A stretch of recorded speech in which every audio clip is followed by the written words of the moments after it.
We're here to discuss the state of the online panel industry and what Kantar are doing to mitigate against panel fraud. Thank you to everyone that's joined us today. I'm here with Jonathan Knight, who is our COO at Kantar Profiles, and also Wang, who is our Chief Data Officer at Qmee, a Kantar company, and also the creator of Cubed, which is our AI-enabled anti-fraud technology. So let's begin the discussion today by talking about what we're seeing in the industry. So firstly, starting with you, Jonathan, it seems today that significantly more than 2 years ago, quality and panel fraud are hot topics right now. So what does the panel look like, or the panel landscape look like from your perspective? Thanks, Dionne. This is something we've been looking at since 2018, so 4 years or so. And it's definitely something that has got worse over time. And we've really seen in the last few months almost an explosion of fraud in our industry. And I think that tracks, we're not the only industry where this happens. But I think, unfortunately, we are probably, as a whole industry, haven't been focused on this enough. Yeah. Qmee, now Kantar, we've been very focused on this for a long time, and think it's really, really important that we supply quality responses. And so really understanding fraud and the fraudsters and the different types and where they come from has been something that's been really important to us. Out-of-country fraud isn't the only type of fraud that we're seeing right now. Yes. So can you talk a bit about what we do see and also the types of actors? So do all bad actors result in the same type of bad quality? That's a really good point. So obviously out of country has been the place where it's very obvious. You've seen lots of increase in that. But actually we categorize people into different groups. Yeah. So you have people who are genuine people. They're just a little bit lazy. So they're the lazy panelists. They want to get through as quickly as possible. They don't really read the questions thoroughly. They rush. They're straight lining. They straight line. Mm-hmm. They throw something in to open ends. They're just not really responding as you'd want to if you were having a conversation with them. Sure. They can be redeemed often, So whilst their data quality, you don't want them in a survey, you might actually say that if you have a conversation with them, which we do online, they often can be redeemed if you explain to them that they need to work a little harder. Then you get dishonest people. And again, they're an individual. They lie about their age or their occupation or their income in order to try and get more surveys because they're really focused on the rewards. And they're a little bit harder to train because typically they are just genuinely dishonest. And so, typically you want to get rid of them. And then the last group, which is a group we've been very focused on, is the out-of-country people who are often they're organized. Very sophisticated. They're sophisticated. Mm-hmm. They might be manual in the way they do things, and I think you've got to remember that for a reward for a US person in the US is actually quite a lot of money in some of these less developed countries, and so they treat it as a business. So they're either very focused on lots of people or very focused on lots of tech to try and really defeat all the things that the survey industry does to try and stop them. And they're probably the hardest category to find because they're very good at hiding. And they're the ones where if you get their data into your survey, that's really bad news because you're talking to someone from Bangladesh or Venezuela or Egypt or Syria. That is not great data for your survey. So they're the ones that are hard to find, and they're the ones you really do need to find. And that's what we've been very focused on for quite some time. Thank you. So you've touched upon the answer to my next question, but I know that you'll be able to elaborate a bit more. So in terms of quality concerns or behaviours, What do you deem to be the most alarming and why? Well, I guess there are two that are sort of hot topics right now.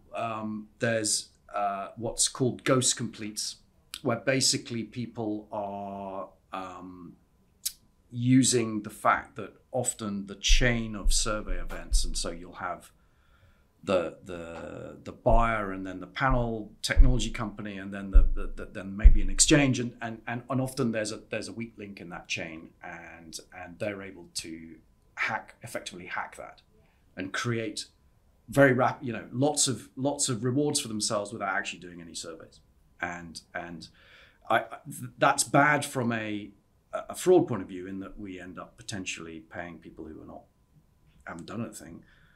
I guess from a buy side point of view, it's maybe slightly better in that at least their data there's no data, so it doesn't go into their survey. So, but it's very bad from a business perspective, because they crowd out all the real people, and so you're not actually able to get the data that you want to get. And then the other one is the out of country, because they are just so well organized now. They've earned a lot of money from our industry, and they are running these as businesses, and they are very determined. And so every time you beat them back, they will be looking for another way to defeat whatever you've got in place. And that's why it's so important that we invest in this, and we continue to invest in this all the time, because it's not a static target. We've got to keep ahead. We've got to keep ahead of the bad guys and keep running faster than them. So out of country and ghost complete. Yeah. And over to you, Qmee. So why do you think that fraud has been able to boom in recent years? Yeah, so obviously, we started our journey in 2018. And at the time, there were anti-fraud software. There always have been anti-fraud software. We're talking about, Empyrean, we're talking about Research Defender, and some of the marketplaces even have their own tech. But, most of it is what we call a session-based tech. What that means is it's meant to decipher whether a single survey session, a single survey start is fraudulent or not. And this actually, has been the attitude for the entire industry. There will be buyers who put up a red herring question, a trick question, what's 5 + 8? There's a famous question, which is a boy lost his marbles. He has 8 marbles, he lost 5. How many marbles does he have? The problem with these questions is, sure, you might defeat a single fraud in one session, but there will be lots of accounts, there'll be lots of fraud, and eventually they will work out all of your trick questions, all of your captures, all of your, the defenses that you put in, and then they will go through them, because to them, obviously, it is a business, it is their livelihood. So the difference, obviously, for Qmee is, we are not session-based, we are profile-based. So we look at the full history of that user. So everything we know about them, from their devices, their profiles, did their profile ever change? When did they sign up? When did they log in? When did they do their surveys? And we compare that against all of their peers, so that fraudulent users actually stand out to us. And as you can imagine, we are talking about, a scale of, millions of respondents who each have thousands, if not hundreds of thousands of data points. So it's a very massive scale of operation. So a real holistic and dynamic approach. Yeah. I love that. And can you talk a bit about how Qmee is able to detect fraud faster? Mm-hmm. Yeah. So, obviously, when we initially approached the problem, we thought, there were 2 things that were actually really important. One was that obviously we catch all the fraud. The other one was that we don't catch the wrong people. Jonathan talked about the honest, the lazy, and the fraudulent. We really want to go after the fraudulent, but we want to flag the dishonest, and the lazy, and so that we can, push them through some kind of correction course. But for the fraudulent, we had to be very accurate. We don't want to. This is an industry where we don't want to, break user confidence or break buyer confidence. So you know, for us to, you know, embark on this journey, it was, you know, we were using all the data we have. There were way too much data, and you know, we had to come up with a way that can really compress the data down in real time, but also, you know, help us identify the useful data out of all that jumbled mess. So in the end, we opted in for basically a deep neural network based approach, which basically involves lots of training, lots of iterations of training, so that all the hard work is done in front. And when it comes to actually recognizing fraud, it's a really fast process.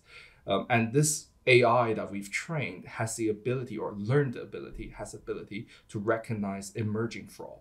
So that's where, you know, it's a new pattern that haven't even got picked up yet by, you know, statistic, but the AI has already recognized that this is potentially fraudulent because it looks so different from what we are used to, or from what the AI is used to. And obviously, you know, building something like this is not easy. There's a lot of infrastructure work. There's a lot of, you know, tech in the background that's helping us to run this. And, you know, it really is something that, quite frankly, we wouldn't be able to run 10 years ago. I mean, technology has improved so much. And it's only in the recent years with, you know, the relatively cost-effective cloud computing technology that we've been able to get access to, that we can do this. So there's something in there around a competitor, for example, that may have launched a product a year ago versus Qmee that's been in the market and learning, as you said. Constantly. Yeah. And it is really about being proactive at this. You know, we have always taken the view that the frauds are not going to disappear. Right. I mean, they've made their money. They're going to stay. They're going to keep earning. They're going to find a way across anything, you know, we try to put in front of them. So the idea is we have to be proactively looking at where the next attack, or where the next potential attack is going to be, and how are we going to protect ourselves against that. But I think, Dionne, just to pick up on your point, which is really important, you know, we've now been running this model for 4+ years. That's very hard to replicate, because that has just learned a huge amount of behavior over a very extended period of time. It is hard to replicate, and I think that's one of the reasons why it's so successful, because it has that core knowledge of what do good people do and what do bad people do, and that's really important, and that's what AI technology gives you. You don't have to pre-program the model with your understanding. It learns and sees patterns that you probably wouldn't see yourself. So I think that's a really important point. A real differentiator. Yeah. Thank you. And then on to my final question. So what would be your advice to researchers or those procuring data? Okay, wow, that's a really good question. So obviously, you know, research these days often come in forms of trackers and long-term studies. So, you know, the buyer is looking for data over a period of time. And in that, you know, search for consistency is crucial. So, you know, you want to make sure that the platform you choose can consistently provide the protection you need. You know, it's not too long ago that we've seen, you know, ghost completes rising from what was 7% to somewhere around 25% of all survey entries. And, you know, that 25% could potentially break a tracker study. It could, you know, your entire tracking is gone. You know, the introduction of out-of-country users, for example, is triple bad. They take away the opportunity from a real user.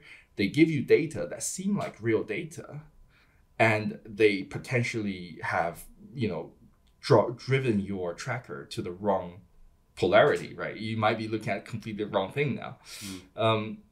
So that consistency, that level of, you know, you gotta have that consistency of constantly performing and never have been breached and never have had a lot of issues.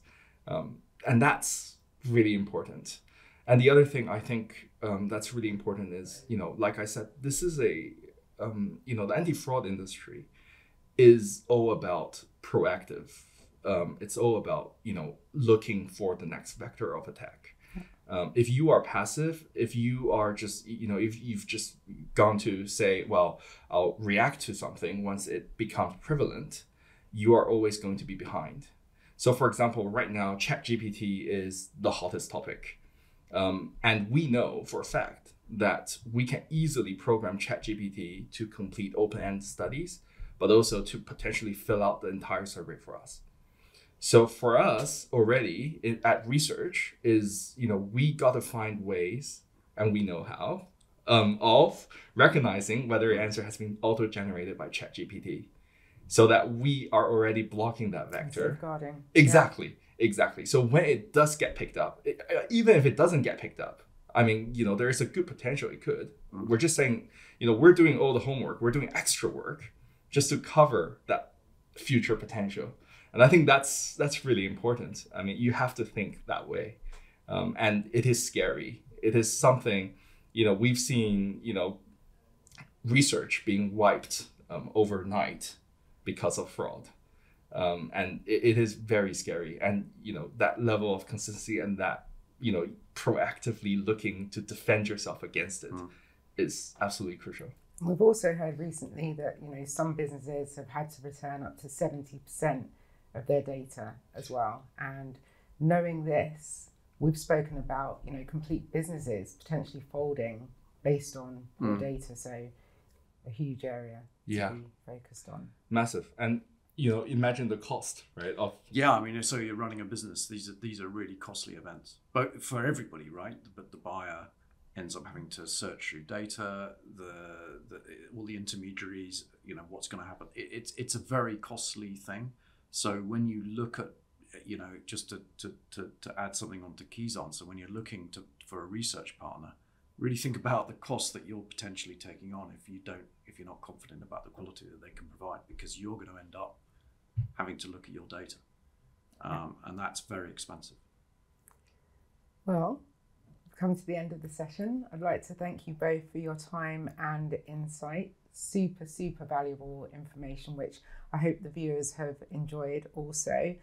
For everyone that's listening in, we're launching an ebook directly after this call, so be sure to download it and stay tuned to our LinkedIn channel, either the Kantar handle or Profiles by Kantar, to hear more.